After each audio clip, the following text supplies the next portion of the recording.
Hello everybody, welcome to the video. This is the fourth video on my Taking a Break series where I play a different first-person shooter other than Call of Duty.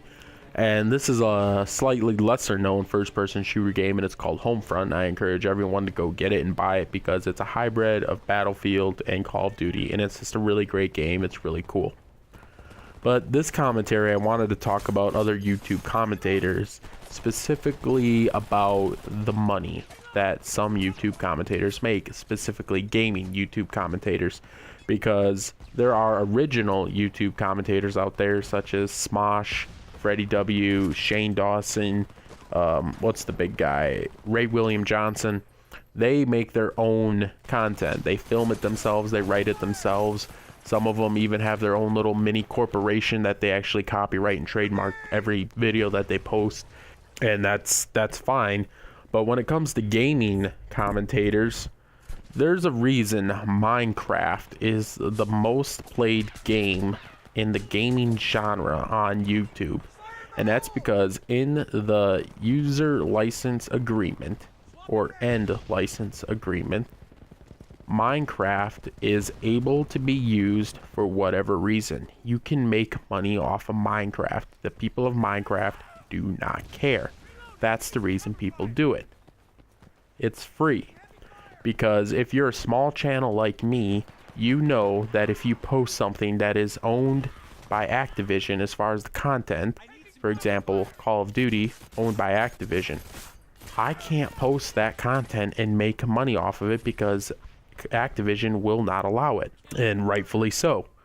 However, there are networks such as Machinima Network and Yoush Network that have worked out deals with Activision, but Machinima and Yoush alike worked out a deal with Activision basically stating Activision will grant you the right to put content on YouTube using our quote-unquote code, our software, our visuals from our video games that we publish, and you can make money off of it. And that's cool. So the only way you can get paid with commentating on a video game or posting video game videos is if you're through Machinima or Yoush, or you yourself have worked out a special agreement with Activision, which I don't think there's a single commentator out there that's done that yet, where they've single-handedly sole proprietorship their own contract with Activision to have rights to gain access to post the content on YouTube and receive ad and other profit-sharing revenue from it. Well, a lot of YouTube commentators obviously are well known for the fact that they're only doing it for the money, or it's their job, so they need to do it for the money. Others only do it for fun.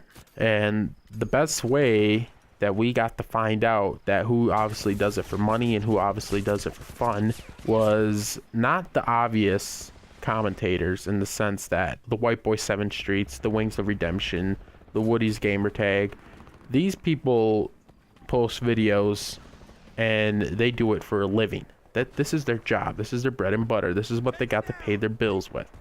So we all know that that's what they do. And that's how they make their money. We know they're in it for the money. But other ones that you wouldn't think are in it for the money are. And we found that out one day when there was a hiccup with ads being placed on videos on YouTube one morning. And it didn't get resolved until 2, 3 in the afternoon. And some commentators still posted videos, others didn't. Some commentators posted one video and didn't post any other videos all day until the issue was resolved, until ads became, because any video that they posted in that window, it was basically for free. They weren't going to receive any money from it because there wasn't any ads being placed on the video. So some commentators, in order to make a living, need to post more than one video a day.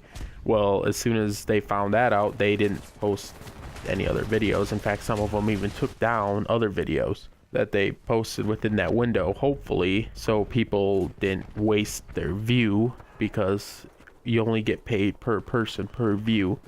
And the way YouTube videos are is once everyone sees them in 1 or 2 days, you get your average amount of views, 20,000 views, whatever it is, in my case 10. that's it. It's time to move on to a new video, because chances are only the views that come afterwards are going to come at a trickle. So we saw the true commentators, the ones doing it for fun, still post and not give a damn about not making money. And then we saw the ones that didn't post.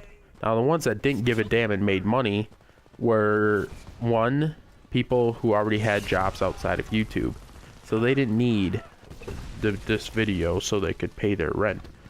They didn't need that. They had a job.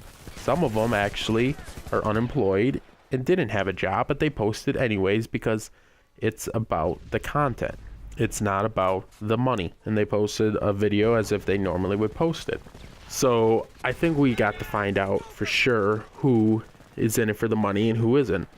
Now, whether that's a bad thing or a good thing, I don't know. I don't think it's bad that there's people who use video games on YouTube to make money and make their living. I don't think that's a bad thing. Obviously, sometimes the tactics that people like White Boy 7th Street use, I think a lot that's a bad thing, because there's times he's blatantly lied or was dishonest, and I don't feel the need that it's appropriate to lie to get money. There's a difference between the hustle and then the straight up stealing. And if you lie to get views, then you're stealing. You're not hustling, you're stealing. But I think the only people that should make YouTube money are the people working at YouTube. That's just my opinion. But I was thinking of a scenario that, what if one day, instead of no ads being placed on a video, what if Activision said, you know what? No Machinima, no Yoush, and whatever other networks there are, we're not going to allow you to make money off of our good graces. So Activision, with the stroke of a pen, cuts off all of the rights to use their content to anyone. I think YouTube gaming, specifically Call of Duty as a whole, would die overnight. Because if you're not making money, what's the point of doing it? Most people don't like working for free. Most people can't work for free because that's the way the world is. There's always been currency. There's always been some form of currency ever since we climbed out of the primordial soup. A lot of people say, well, the oldest currency in the world is sex, and prostitution is the world's oldest profession. I don't know if that's true or not, or it's debatable, but either way, there's always an exchange, and that's the way the universe works. For every action, there's an equal and opposite reaction. So for everything you do, there's an equal and opposite reaction to what you do. If you punch a tree, you break your hand, or you break the tree if you're Chuck Norris. If you were helping build a temple in ancient Rome, you got paid either in money, in food, in salt, because salt was considered a very valuable commodity back then. Now we just have our own money that says it's worth this much. So if we pictured a day where Activision said no more, I believe a lot of them would stop, for the simple business reason of, I'm not going to keep doing this if I'm not going to get paid. Eventually they may still do it because it's part of them, it's what they do, it's who they are, but over time they would just stop, or they'd post so infrequently that it wouldn't be as big as it is now. And little channels like myself could keep plugging away and hopefully climb to that #1 spot. But if you follow Twitter or the commentaries of some people on YouTube, like gaming commentators, you get the sense, and some of them it's not the sense, they flat out say it, that they think they're entitled to every single penny that they make from their YouTube videos. And you try to remind them that no, you're not entitled to it. It is certainly a privilege, and it is a gift that Activision bestowed upon you that says, hey, legally we don't have to give you a damn thing. We have the right to pull the cord on this whenever we want, but we're going to allow it. So they think that since they're allowed it, that they're entitled to it, and that's simply not a good way to think. But it's certainly not a good way to plan for your future if you think that, oh, well, this person, they say that I can do it, so I'm entitled to it. And I believe that's the problem with a lot of YouTube commentators. They don't realize that they're entitled to nothing.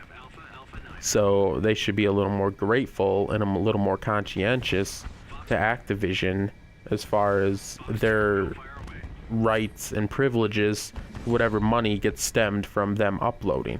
But that's all I really wanted to talk about. Hopefully my points came across. I don't know if they did or they didn't, but we'll see. So leave me a comment in the comment below what your opinion on the situation is. Do you think these YouTube commentators deserve to get paid? Specifically the video gaming ones, do you think they deserve to get paid whatever it is that they make? Or do you think that they should have to make money in different ways, such as t-shirt sales, other merchandising or appearances, or in some cases like Tryhard Ninja, he makes his own personal music? Do you think they should get paid by doing that only, and all the money that's generated on YouTube by Activision content should be paid to either Activision or the people of YouTube, but not to the actual people providing it? Just let me know what you think, and if you like the video, like it. If you dislike what I'm saying, dislike it, and I hope to see you around. I still encourage everyone to pick up the game Homefront, play it, have fun with it. I know it's not Call of Duty, but you know, it's okay. There's other games out there besides Call of Duty. It's fine. Hope you had a good day. Hope you enjoyed the video. All right, bye.